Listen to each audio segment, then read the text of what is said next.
चलेंगे साथ साथ, चलेंगे साथ साथ, जीना है तो मरना सीखो,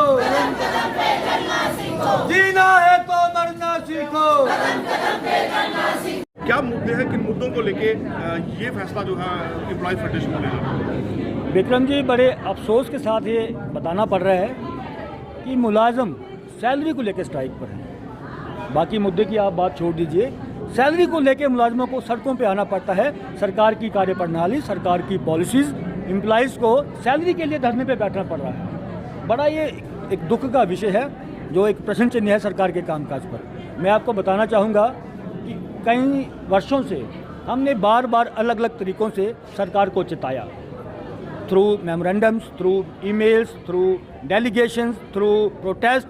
हमने सरकार को जगाने की कोशिश की, लेकिन जम्मू कश्मीर में ऐसा प्रतीत होता है कि कोई सुनने वाला ही नहीं है। अफसरशाही का बोलबाला है, किसी को गरीब आदमी की, गरीब मुलाजम की चिंता नहीं है। बिना सैलरी के किसी का परिवार कैसे चलता है, ये आप कल्पना कर सकते हैं। हमारी जो प्रमुख मांगे हैं जिनको लेके आज का धरना है, सबसे पहले डीपीसी अकॉर्डिंग टू जीएडी साल में 2 बार होनी चाहिए, और सभी डिपार्टमेंट्स करते हैं। लेकिन दुख की बात है कि हेल्थ डिपार्टमेंट आंखें बंद करके बैठा हुआ है। हेल्थ डिपार्टमेंट्स को अपने मुलाजम की कोई चिंता नहीं है। हमारे हज़ारों कर्मचारी बिना किसी प्रमोशन के, बिना किसी फ़ायदे के रिटायर होकर घर बैठ गए हैं, और जिसका खमियाजा उनको पूरी ज़िंदगी, जो पेंशन का उनको घाटा पड़ेगा, वो पूरी उम्र उनको भुगतना पड़ेगा, उनके परिवार को भुगतना पड़ेगा। ये चिंता का विषय है, एक बर्निंग इशू है। हम जिस पोस्ट पे अपॉइंट होते हैं उसी पे हमें रिटायर किया जाता है। गवर्नमेंट के पास हमारी स्टैग्नेशन को तोड़ने के लिए कोई पॉलिसी नहीं है, कोई प्रमोशनल एवेन्यूज़ नहीं है। हालांकि अलग यूटी की मैं बात करूं, आज जम्मू कश्मीर यूटी है, अगर मैं दूसरी यूटी की बात करूं तो they have better promotional avenues, पर जम्मू कश्मीर में किसी को चिंता नहीं है, कोई इसके लिए पॉलिसी फ्रेम नहीं करता, कोई रीऑर्गेनाइजेशन की बात नहीं करता। हमारे सभी कर्मचारी इतनी मेहनत करने के बावजूद, आपने देखा पिछले दिनों कोरोना ने पूरे दुनिया को झकझोर दिया। कितनी मौतें हुई, कितनी चिल्लाहटें हुई, कितने घर बर्बाद हुए। हम लोगों ने, हमारे हेल्थ वर्कर्स ने अपने घर वालों को खोया। मैं आपको नाम बता सकता हूं, आपको गिनती बता सकता हूं। हमारे सफाई कर्मचारी से लेकर डॉक्टर्स तक, हमारे पैरामेडिकल, इवन कुछ लोग हमारे प्रेग्नेंट लेडीज़ थी, उन्होंने कोविड वार्ड में ड्यूटी की, लेकिन सरकार ने आंखें बंद की हुई हैं। WHO ने, प्रधानमंत्री जी ने, राष्ट्रपति जी ने हमें एप्रिसिएशन लेटर्स दिए। सामाजिक संगठनों ने, धार्मिक संगठनों ने हमें शाबाशी दी, हमारे काम की तारीफ दी। मैं कल की बात करूंगा तो WHO ने वर्ल्ड ग्लोबल हेल्थ लीडर में हमारी आशा वर्कर्स को नॉमिनेट किया है। अंतर्राष्ट्रीय स्तर पर हमारे काम को सराहा जाया है, लेकिन हमारा जो प्रदेश की हमारी सरकार है, जो हमारा सिस्टम है, उसने अपनी आंखें बंद की हैं। ये सबसे बड़ा मसला है।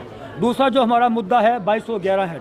आप सब जानते हैं मीडिया के कर्मचारी कि हमें अपनी सैलरी के लिए स्ट्रगल करना पड़ता है। हर 6 महीने बाद, कभी 4 महीने बाद हमारी सैलरी आती है, जिससे हमारे परिवार को एक मुश्किल का सामना करना पड़ता है। हम लोग फ्रस्ट्रेट रहते हैं, अपना काम सही तरीके से नहीं कर पाते।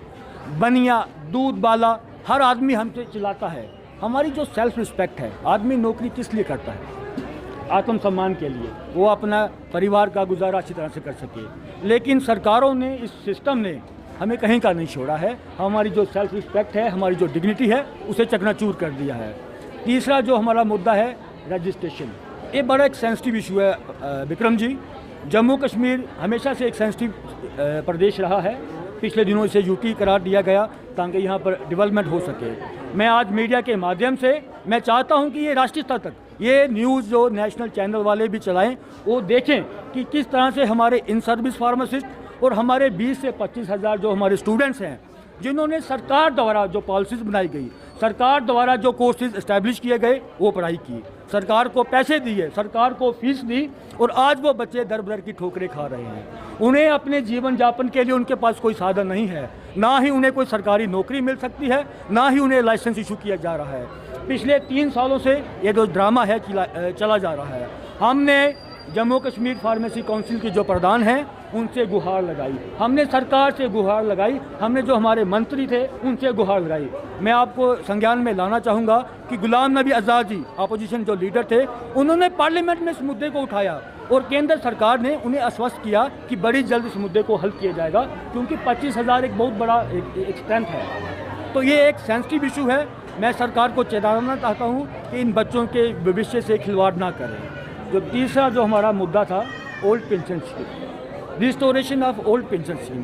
पेंशन हर मुलाजम का हक है, तो सरकार को चाहिए कि इस पेंशन ओल्ड पेंशन स्कीम को, क्योंकि कई राज्यों ने इसे लागू कर दिया है, तो प्रदेश यूपी सरकार से हमारा ये गुहार है कि ओल्ड पेंशन स्कीम को यहाँ लागू किया जाए। धन्यवाद।